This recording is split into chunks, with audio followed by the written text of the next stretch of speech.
Hi there. So my talk today is not so super notes. How well does the US dollar note prevent counterfeiting? And to introduce myself, my name is Matthew Duggan. I'm a member of technical staff at VMware, and I've been a software engineer for almost 10 years. I hold a bachelor's and master's degree in computer science. What interests me about security is in working with systems, I like testing the limits of them and seeing how they react to adverse input. I'm also an amateur lockpicker and beer brewer. So what this talk today is the security of US dollar notes. What the security is, how it's implemented, and how good a job it does at deterring counterfeiting. And so specifically what we're going to analyze is exactly how well it stands up against counterfeiting. And through information that I've read through publicly available sources. I'm not affiliated with the US Treasury, nor have any affiliation with counterfeiters, nor have attempted counterfeiting, and nor intend to.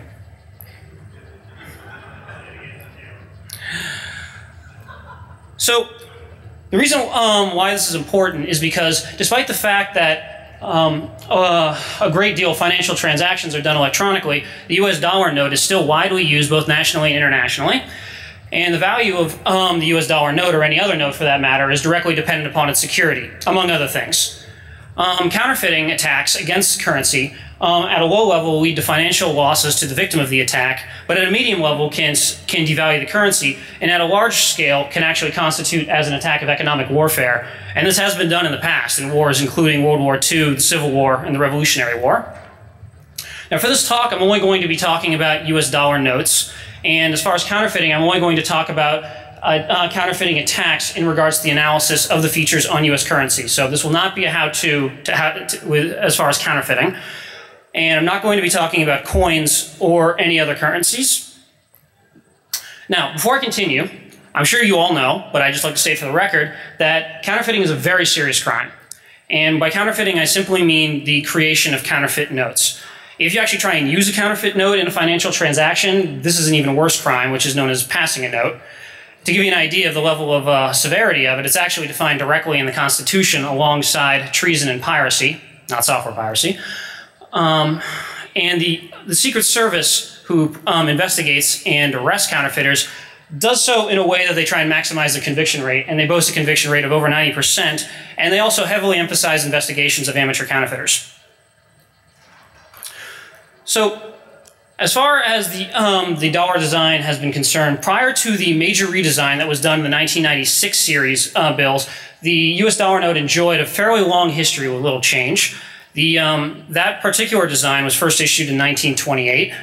The reason why the design started changing and starting with a major design in the 1996 series is due to research that was initiated by the US government about the emerging threat model of high quality scanning and inexpensive home color printing equipment, as well as the increasing incidence they were seeing counterfeits. This was done in 1993, and additional studies were commissioned in 2006 and 2007. These studies were done by the National Academies, who assembled a panel of experts from the following institutions. What they found is that the dollar note needed to be redesigned in order to better deter against counterfeiting threats, and this has led to two major redesigns, one being the 1996 series for denominations 5, 10, 20, 50, and 100, and the 2004-2006 redesign of 5, 10, 20, and 50, and the unveiled but yet to be released 2009 redesign of the $100 bill. To give you an idea, here's the $100 bill for the last 90 years. Anyone tell me who's on the 1922 bill? I heard someone say Benton, that's correct. So the US government that's in charge of designing the US dollars and also printing them is the Bureau of Engraving and Printing, which is part of the US Treasury. I'm sorry, Department of the Treasury. They operate two printing plants, one in Washington, D.C. and one in Fort Worth, Texas. The paper that's used for printing bills is made by a small family-owned company in Dalton, Massachusetts, known as Crane & Company. They are the sole supplier for secure paper for the U.S. government, and they also provide paper for passports and print currency for several small countries. Prior to the 1996 major redesign and also the minor redesign in 1992, the original security of bills were these three main features. First, the secure paper made by Crane & Company. It's a 75% cotton, 25% flax-based paper, which makes it very durable and is created in a very painstaking process to give it a readily identifiable feel. Second is the intaglio method of printing. Intaglio is where you engrave an image onto a metal die, and within the press, you fill ink into the recesses, wipe the top of it clean, and then press it into the paper at very high pressure. This gives the image that is printed a raised feel to it that is also readily identifiable. And lastly, our red and blue silk fibers that are distributed throughout the paper substrate to further complicate the counterfeiting of bills. By the way, feel free to take out a bill and follow along with me in these features. So current security has added the following features to bills. First is the microprinting, which you can see from the first image, is a zoom in of the collar of Benjamin Franklin, where they have United States of America is written in very fine print. This was added to thwart scanning and printing, which could not, for ones that were incapable of doing such a resolution. Second was the multicolor background, which was added to complicate the overall design of bills. Next is the watermark, which is visible in transmitted light, which is to say light transmitted through the bill, but not reflected light, which is light reflecting off the bill. This is a feature that can't be duplicated through scanning and printing. Also, there was the fairly high-tech optically varying ink that was added to the bill. This is an ink that varies between one of two different colors that is generally, for the 1996 series, was on denominations 20 and above. On later designs, it was on denominations 10 and above. This ink changes color depending upon the angle of incidence of light, so in holding up the bill, you'll be able to see a color change as you move it back and forth. This is accomplished by having microscopic particles that do this light-changing effect suspended within the ink. Next is the security strip. This was added back in the minor 1992 redesign. This is a strip of polyester that's woven into the substrate of the bill, which is only visible in transmitted light. This security strip has the denomination printed on it to defend against attacks where someone would try to change the denomination of an existing bill. It also glows a specific color by denomination under a black light, which also aids in defense against this kind of attack, and is placed in a different position by denomination. The last two features, the magnetic ink and the infrared ink, are invisible to the naked eye, but were added to aid in machine recognition of bills. So to analyze how good a job all these features do together, I looked at each feature to determine one of two things. First, could it be replicated? And this is within the scope of a small-scale operation.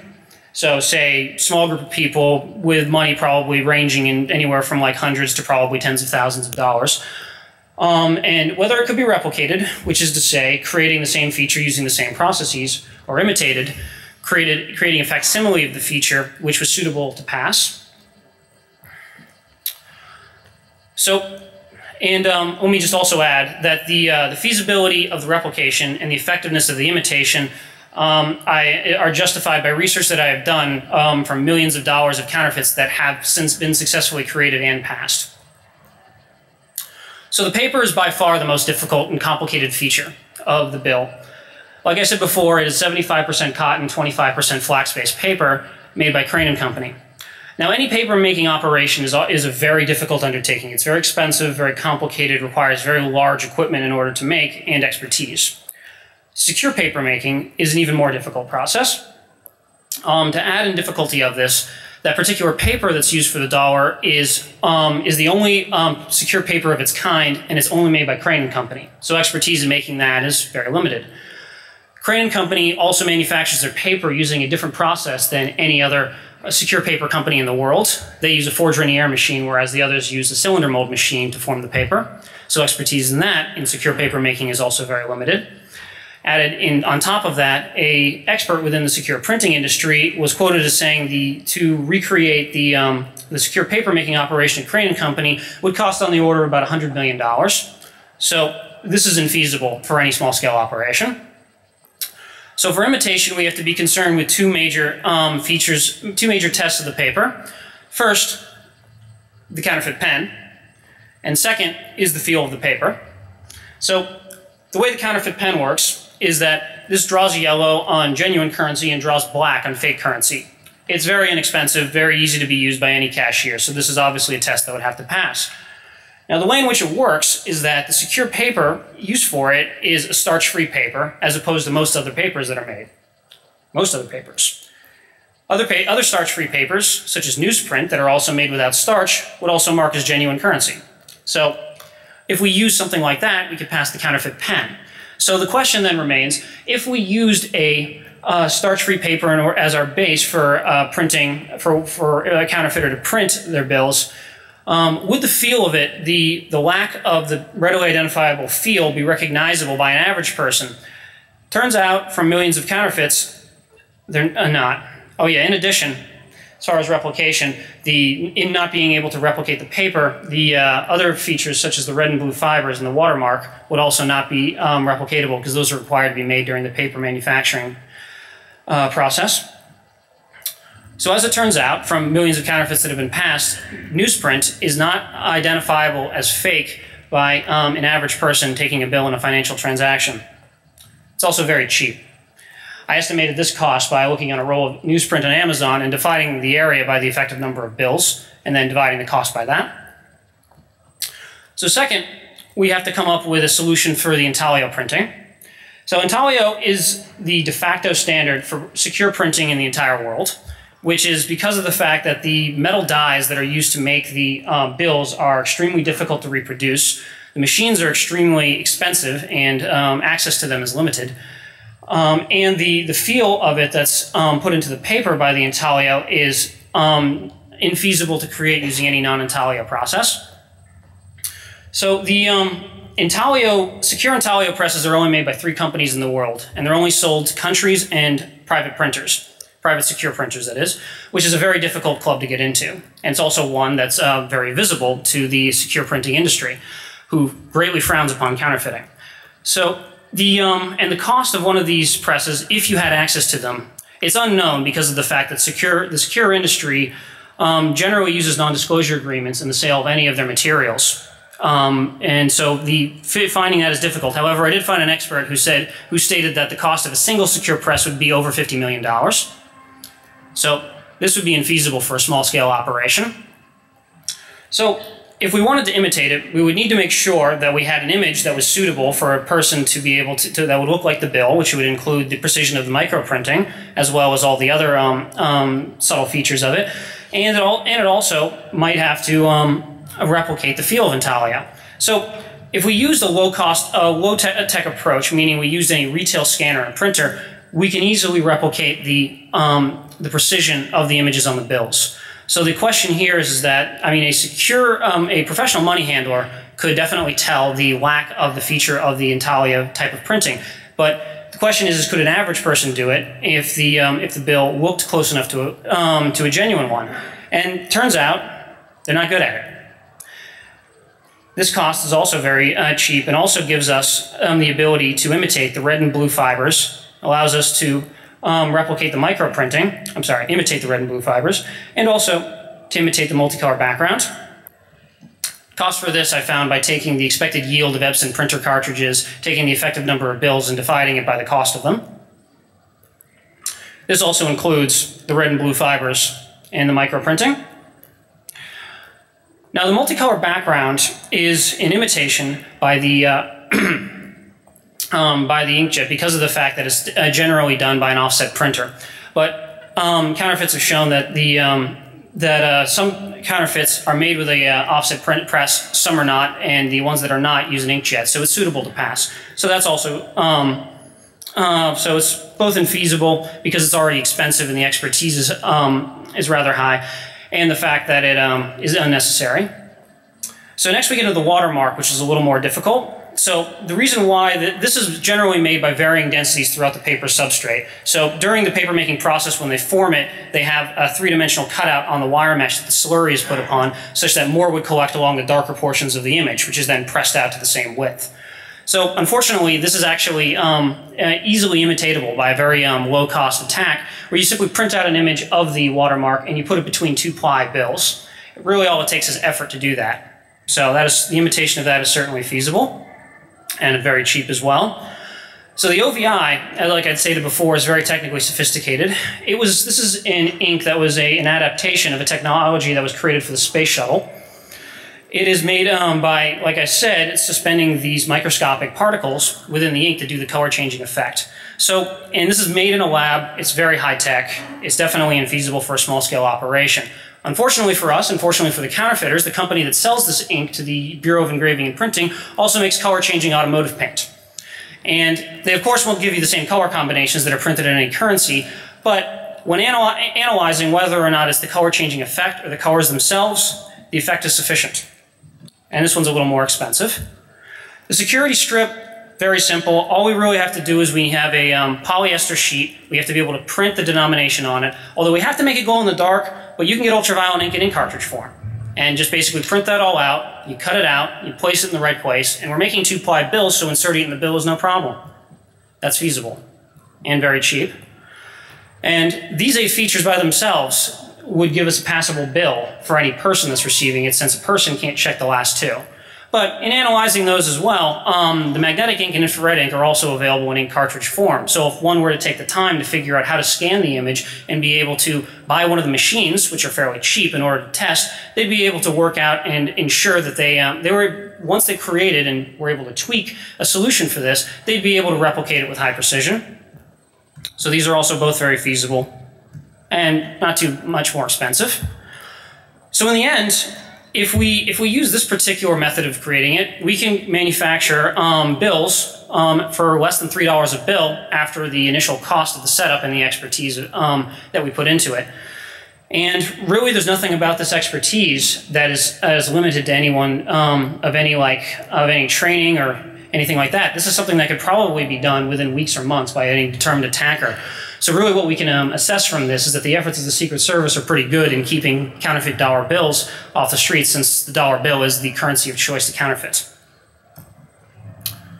So 2 successful counterfeiters I'd like to mention, Arthur Williams and Albert Talton, who were independent of each other. They counterfeited modern currency, meaning the 1996 and series and on, and they were independent of each other, and they were both self-taught. And in addition to that, they also used a method of counterfeiting the bills, which was almost exactly the recipe that I just stated to you. Both of these guys were very successful and also convicted. And they were able to pass millions of dollars of counterfeit money. The interesting case with Albert Talton is he was able to get all his supplies from Staples. Lastly, I'd just like to touch upon the supernote, which is what inspired this talk to begin with. The supernote is different than the type of counterfeit that I described in this proposed attack, in that it replicates all major features of the bills. So this includes the paper, the intaglio printing, the OVI, everything. And it does so with very high precision. Called the supernote because in the opinions of some people, they say in some cases it looks better than the genuine bill. This was first discovered in 1989 in by a professional money handler. The way in which they said they detected it was that the feel of the paper was a little off. So, and this is still around today. It's unknown who makes them, although North Korea has been formally accused, and then that accusation has been somewhat rescinded due to the fact that their diplomatic personnel keep getting caught trafficking large amounts of these.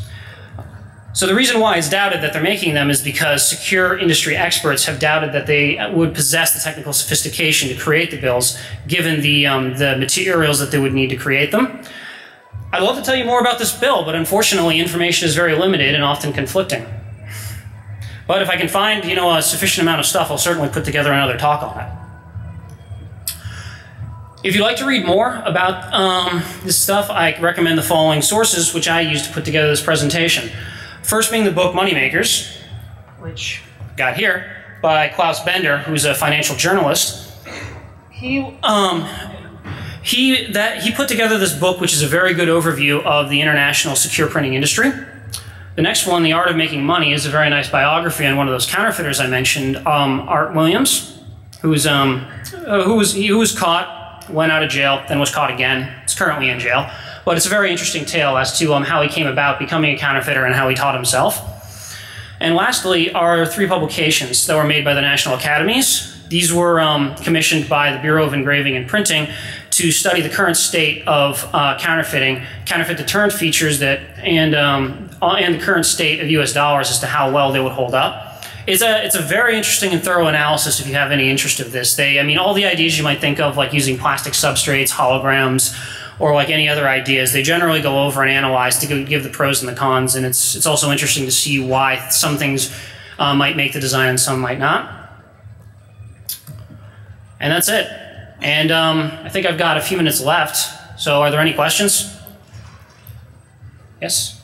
So I guess it's still illegal to make bills even for artistic purposes or technical challenges, even trying to pass them. It's still illegal. So the question is whether or not it would still be illegal to make bills if you did so for artistic or otherwise purposes. The answer is a definite yes, which is why I thoroughly emphasized the thing in the beginning. One of the additional things I'd like to emphasize in that in these publications made by the Bureau of Engraving and Printing, when they talk about they break down the types of counterfeiters they're looking for, being from low level all the way up to state sponsored, and the one that they're most concerned about is the amateur. And even ones doing it just to see if they can do it, because they see that as a very big threat of someone who's proved to himself that he can make the bill, then will think of doing it later in the future. And they're very specific in saying they want to find these people and ensure that they stop them before they catch them and stop them before they become low level, because any distributed attack would be very difficult to find and take down.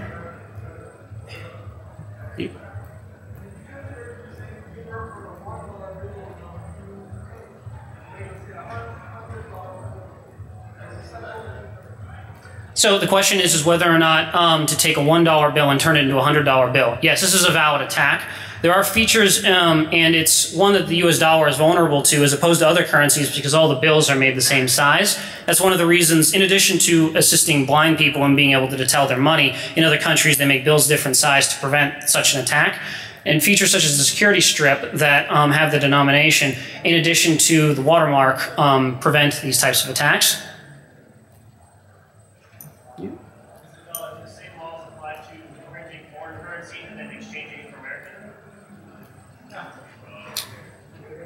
Do the same laws apply to making, to making counterfeit foreign currency and then exchanging that for American currency?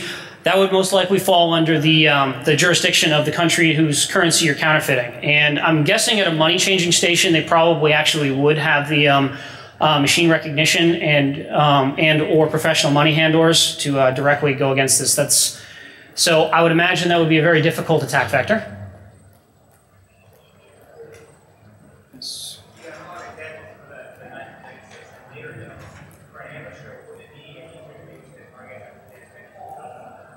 So the question is that the modern designs would be difficult to replicate. Wouldn't an attacker try and replicate a previous design bill? Yes, they could. The issue with that is obviously if any large number of counterfeits or any prevalence of counterfeits were to start occurring in those types of bills, people would simply stop accepting them. As has been shown, to give an example of things that can be done, despite the fact there is legal currency, people can still decide not to accept it depending upon the security of the bill, which is why I mentioned that as it pertains to its value. To give you an example, in Canada, back in around 2000, they had a large problem with counterfeits of their $100 bill, to a point that about 10%, it was estimated by the Bank of Canada that when the number of counterfeits reached 300 per million, by the way, the American is estimated about 5 per million back in 2002, that about 10% of vendors stopped accepting $100 bills. So that would certainly be a way to which that you would stop having those bills be effective. And I believe that's all the time I have.